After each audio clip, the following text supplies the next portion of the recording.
Hello everyone and welcome back to my channel. This video is going to be a little surprising for a couple of reasons. The biggest one being that if you watched some of my previous Mango videos, because I used to shop at Mango all the time. It was one of my favorites to shop at. It was like COS, Mango. And so it was really disappointing to me when their quality seemed to take a serious turn for the worse and they actually started raising their prices and decreasing their quality.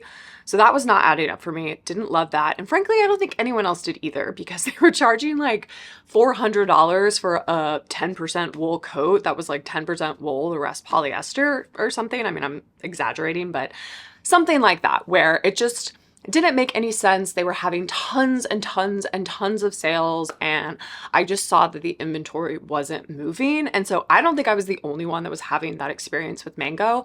So when I kind of got back on the site, it actually was my wedding pajamas search that brought me back to Mango because I was just looking for some like high quality, simple cotton linen type pajamas, and shockingly Mango had that. So I thought, well, if they have like 100% linen pajamas and stuff, then I started seeing other cute things on the website, and then I started seeing that actually their prices and the quality was just kind of starting to what appeared to be like coming back to the levels where it used to be. So just wanted to kind of call out that fun little journey that we've all been on with Mango over the last year or so and share out some of these items, because some of these items I think are very immediately you'll see them and be like, that's you. And then others might be kind of shocking. So this will be an experience. So I'm going to start with the set that kind of kicked off this entire haul.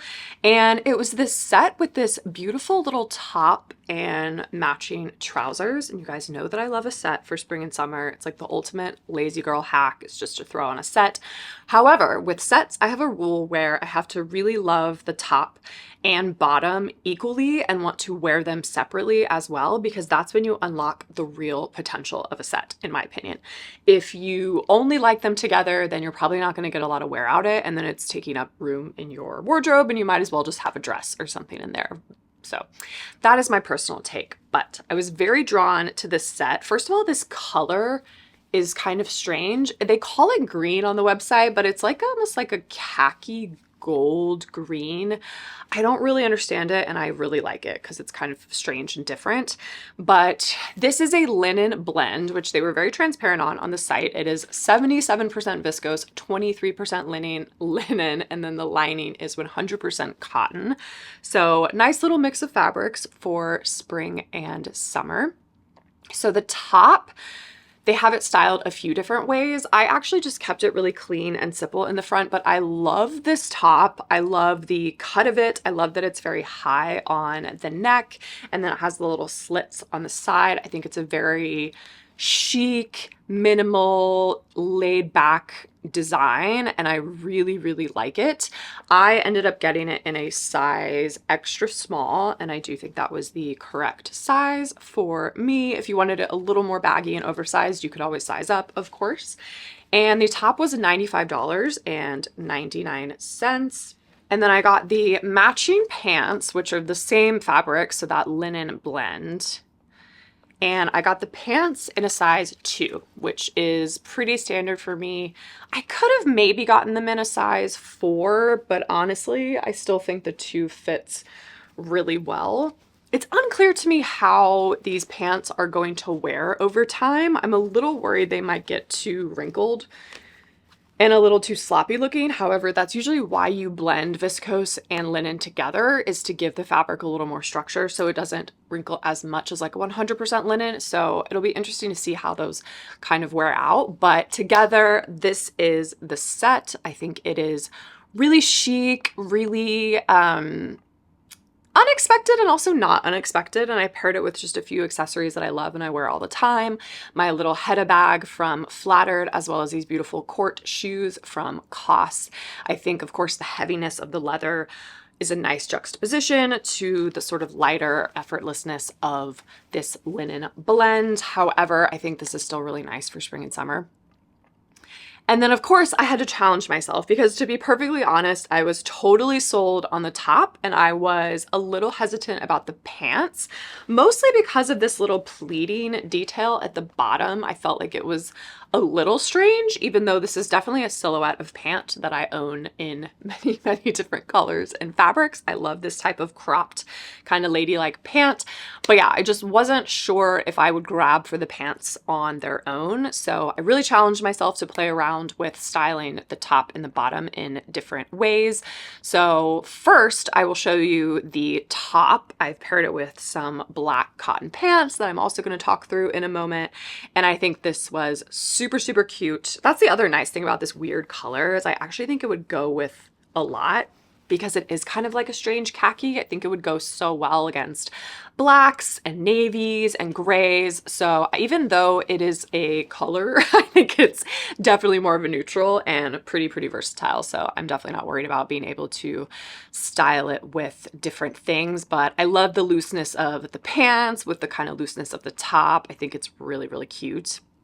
And then I ended up flipping and trying out the trousers with different things. Obviously, you could pair these trousers with just like a black t-shirt or something, but I thought I would play around with tucking actually this top into the trousers. However, I wasn't as in love with the trousers like on their own because I felt like it was very grease. And maybe it's just because this is very much like a grease kind of top, but this felt a little 50s for me. It wasn't quite the modern style that I love. So yes, while it would look good with a black t-shirt or like a black linen button-up or something, I'm still a little bit on the fence about the pants. You guys have to let me know in the comments what you think about them because I'm not sure. But I really, really love the top. I'm loving this sort of boat neck situation where it's like a high neck because, again, I have a very long chest area. So for me, this is the most kind of off shoulder exposed chest that I get. But yeah, I really, really love the top, and I think it's very cute. It'd be cute with jeans. It would be cute with, obviously, these pants. It would be cute with, you know, black cotton trousers. I think it could be paired with a lot of different things really well. So let's get into what I'm wearing. And we talked about the first set. So this next, I wouldn't say a set because it's not like those two are meant to go together, but I was really, really drawn to this particular top because it reminded me so much of the off-the-shoulder top from Totem, except for it's a much lower price point. This top is 71% polyester, 25% viscose, and 4% elastane. But it's just one of those easy breezy tops, and I love that it's a nice thick fabric, so I feel super comfortable not wearing a bra with it, and I don't think I would really have to like mess with it or anything. I think it's very sexy, it's very fun. It would look so cute with like jeans, skirts, a ton of different things. So I love a top like this because it's just fun sometimes to wear like a cool little sexy top. It is a tight top, so I would never probably wear it on its own in the sense that I wouldn't tuck it into something. But I also love that they seem to have considered that in the design because the shirt isn't like super long. It's not a crop by any mean, but it's long enough where you can get a little bit of a tuck in, but there's not so much fabric where it's going to add bulk where you don't want it. And I got it in a size extra small, and this top was $49.99. And yeah, I will definitely be keeping this because obviously I'm wearing it, but I just think it's a really nice lower budget substitute for that beautiful Totem top that I've had my eye on for quite a while. So while I did not love this top with those little kind of more 50s cropped pants, it was a little bit too vintage looking for me. I did really like this top with these fun wide leg cotton pants. So I don't know what it is. I've been very into cotton pants. I had some great ones from COS that I shared in my last video that were little drawstring cotton pants. These are fantastic. These are wide leg, so super flattering. I actually love how these have more length on them. So if you are taller, these will work well for you. So you could wear them with flats or with heels. And they're just a really nice lightweight cotton. They are 100% cotton, which again, thank you Mango for going back to the basics and not adding in a bunch of weird blends to this. So these are just light and super airy, and I love this as an alternative to a heavy wool trouser because nobody wants to be wearing that in the spring and summer. And it actually also comes in a green color. Again, not as big of a fan. I like the black more. and I ended up getting them in a size 2. And they were $89.99, which for 100% cotton trouser like this, the ones that I got from Cost were around $100. So these are right on par. And I actually am not going to lie, at first I was a little worried about this belt detailing, that I wasn't going to like it and that it was going to cheapen the look of the pant. But I actually think it gives it kind of like a cool, almost, I dare say the word streetwear, but like kind of a streetwear-y look, which just makes the pants feel cooler, almost more like hip Backstreet Boys, which I really liked. And I think that's actually why I liked pairing it with a top like this, because when I paired a top like this, which has more of like a vintage ladylike feel to it, with pants that also had kind of a vintage ladylike feel to them, I didn't have enough of that contrast. But when I paired it with these like billowy kind of parachutey pants, I actually think the contrast was really nice. So I loved this particular look, and I think it's super cool. And then if it gets a little cold, you can just like throw a nice chunky sweater on over the top. But a pant like this is just, again, such a great alternative to a wool trouser, which you all know is a staple for me in the fall and winter. So this, I think, will be my staple for spring and summer. I was gonna end on this one, but then I realized I would be ending on a negative note. So after a high note of those beautiful cotton trousers, I want to talk about another pair of bottoms, but this one is actually a skirt. And this is certainly one of the more experimental pieces of this haul. This is a semi-transparent silk midi skirt. I don't know where they were getting the semi from, because this thing is fully see-through. See here. In fact, when I saw it on the website, it really looked like there was more of a panel kind of covering the crotch area. So in my defense, I didn't think this was fully see-through, but this is made of 61% cotton, 39% silk. So again, much better job, Mango, on your fabric choices. But I had a hard time styling this, I'm not gonna lie. And anything that's like too hard to style, in my opinion, is a no-go for me. I need my clothes to be effortless and look really chic and just like easy peasy, and I don't really have the time or patience to deal with something that's too difficult. So I had really high hopes for this skirt, because this concept of like the sheer trend has been it's been everywhere, and I just wanted it to be more wearable than it actually ended up being. So please forgive me for what I'm about to show you, because I really did try to style this in a few different ways. So I'm showing you what the skirt looks like just with underwear. These are like my little boy shorts that I have underneath of it. I would never, ever, ever, ever, ever wear it like this. That is just not the look I would go for. I mean, you could, but I just want to show you what the skirt looks like with basically nothing under it other than like these little boy shorts. And then I looked on Pinterest, and my favorite way that people were styling a sheer skirt, so that's another kind of hack, is if you have an item that you're like, how do I style this? Whether that be like a white loafer, like a Birkenstock, you can go on Pinterest and just be like Boston clog Birkenstock outfit, and then you'll see all these different outfits. And that's sometimes what I do if I have an item that's like a little bit more challenging to style. And so I have this sheer skirt. So I typed in like sheer skirt outfits, and my favorite was like a t-shirt, like a really big oversized t-shirt with the sheer skirt.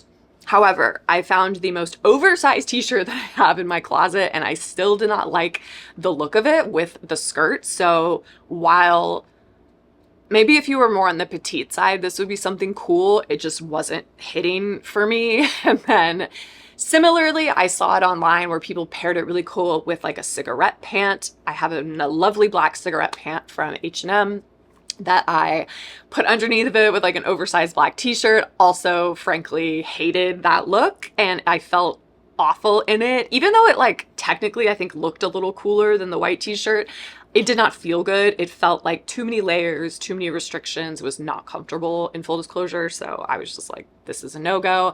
And then I, in one last desperate attempt, tried to style this with this kind of oversized shirt dress thing from ADN, which I hated actually the most, because I really didn't like it with these little these mesh ballet flats that I have either. I think my leg was just getting cut off in like all the wrong places. So yeah, none of this is good, but you know what? It's not always a home run. I just wanted to share that with you all. Not that it matters because I'm not keeping it, but in case you are a little more adventurous with your style and you want to buy this, go for it. I got it in a size small and it was $149. So actually very, very pricey for a very challenging item to style. So yeah, that one's gonna go back. Okay, now let's jump into the final pieces. I got so many tops in this video, which is so funny because I feel like in my cost video I had so many bottoms and in this one I have so many tops, but I think it's because I kept getting targeted with Instagram ads for these tops. And so that also kind of made me jump back in. But I want to share this top because I think this is how you do sheer correctly. So the last way, a sheer bottom apparently is just not it for me, but I really loved this sheer top. This is a silk blouse with an asymmetrical neckline and I got it in a size small. And they have it in a couple colors, but I really loved this kind of weird brown color. And it is 61, similar to the skirt, 61% cotton, 39% silk. So again, very light and airy. I love the amount of fabric there is. And so you really get that nice bunching and that architecturalness. And I think that it looks really cool and really different. I'm just showing it to you like untucked first and then just ignore the little thingies in the side. You have to cut those off and I wasn't sure if I wanted to keep it or not. I would probably tuck this in again because I think I want all the volume to be here around the neck and then bring it in the waist a little bit. So this is personally how I would wear it, but I think this is such a cool, chic, architectural top, very inspired by Issey Miyake, but yeah, I like this top. It reminds me a lot actually of the two tops that I have from Dish that are like this, that are also in that rammy silk-esque, silk adjacent material. But yeah, I thought this was really fun and I like that it's in kind of a brown color, which I don't have, and it goes really well with a lot of my cream looks and whatnot. And then on the final note, the final top is this one by, this is kind of similar, but a little different. This is a cotton blouse with an asymmetrical collar. The thing that I really loved about this top is it has that similar architecturalness. There's versatility. You can like scrunch it or you can keep it high. I love that it looks like paper. I know that's a strange thing to say, but I really like it when clothes look like paper. This is 72% cotton, 28% polyamide. I got it in a size small and it was $99. But again, I would style it in a very similar way that I styled the last one. Again, I'm showing it to you untucked, which you certainly could wear it that way. And depending on your body proportions, if you have a, you know, longer legs and you want it out. I have a longer torso, so for me it looks better to tuck things in so that you see a little bit of the waist, and then makes my legs look longer when my legs are actually shorter. So that's how I would like it, but I highly encourage you every time you're trying on clothes to just like play around with your proportions. It's not like a super sheer top like the last one. I ended up just putting a little Uniqlo regular tan nude bra top underneath of it. I think that was a perfect thing to have under this, but I just think these tops are a really fun way to kind of insert some little bit of modernity, a little bit of like fun architecturalness into the vibe, but not being that crazy. I mean, they're still like neutral colors and whatnot. So yeah, I was really impressed with what Mango was doing in addition to cost. I think these items are really special and kind of playing on a lot of the trends that are out there, but not in a way that's difficult to pull off. Other than the see-through skirt. That was a disaster, but it's okay. It's important to try things. It's just fashion. It's not that serious. And so yeah, I had a really good time with this and very happy to see that Mango, I think, is hopefully moving back into the right direction because they were such an amazing brand and I would love to just continue shopping with them again like I used to. So yeah, I hope you all enjoyed this and let me know your favorites in the comments below and if you've picked up anything exciting from Mango recently, and I will see you all in my next video.